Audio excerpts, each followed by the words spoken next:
One night in December 2014, crude oil began spilling out of a pipeline that runs through Israel's Arava Nature Reserve. The reserve lies in southern Israel, in a protected area of pristine desert near the Red Sea port of Eilat. It's home to numerous rare and endemic species, including acacia trees that can live for hundreds of years, and about 200 gazelles. This spill has been described as the worst environmental disaster in Israeli history.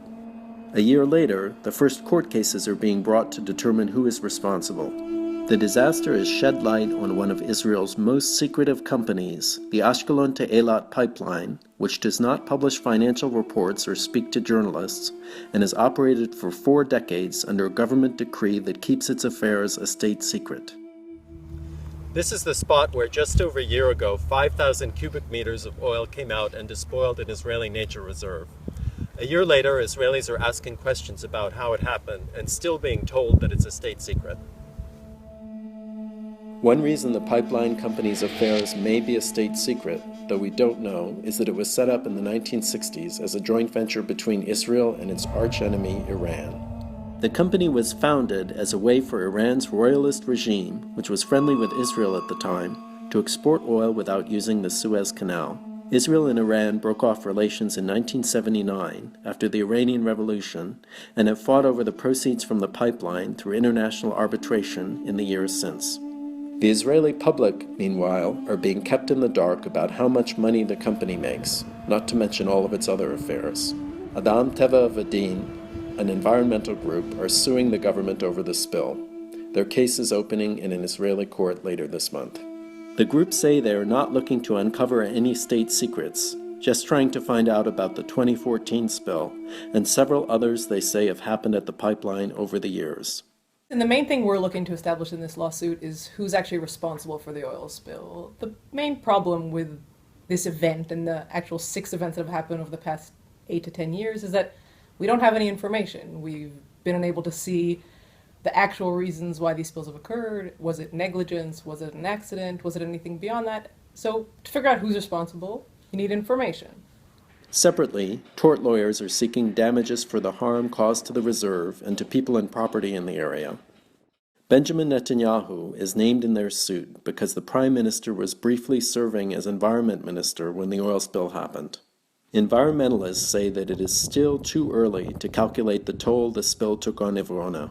However, in the areas where the pipeline leaked in the past, including a large oil spill that occurred in 1975, environmentalists believe that there has been damage to acacia trees, which they describe as a keystone species. We can see behind us an example of a tree that we've been monitoring and filming day to day, from being very green to dying altogether. And this is an example of a few trees that have died.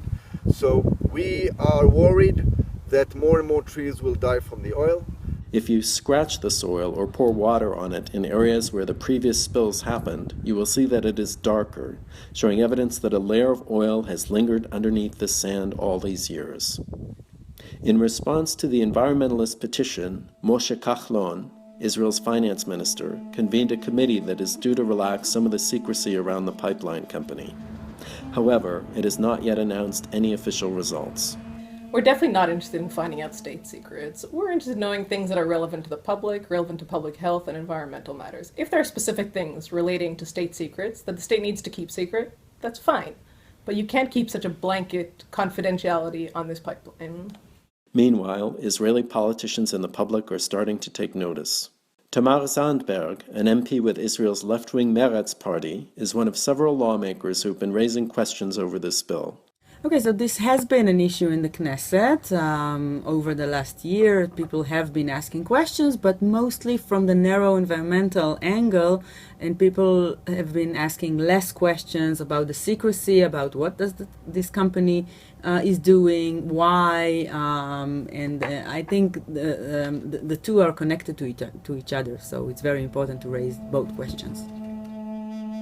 One of the theories why the pipeline's affairs have been kept secret for 5 decades is that the company could be transporting or storing oil produced by countries Israel terms as enemy states, which include Iraq and Saudi Arabia. Another is that the company wants to hide its earnings to avoid the scrutiny of the lawyers looking for financial redress for Iran.